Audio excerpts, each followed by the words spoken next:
Hey everybody, here's what I eat in a day. This is breakfast. Around noon, 4 chopped ripe bananas, and I blended some mangoes and dates to make this delicious creamy pudding that I poured on top. So healthy, so satisfying. So I topped it with raisins and enjoy. Nothing beats fruit.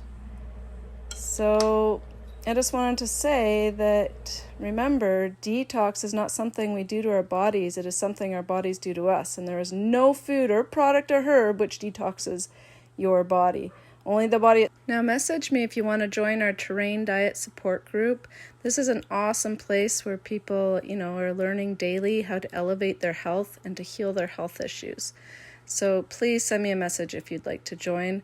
It's ongoing monthly, and now you can enjoy my howling dog.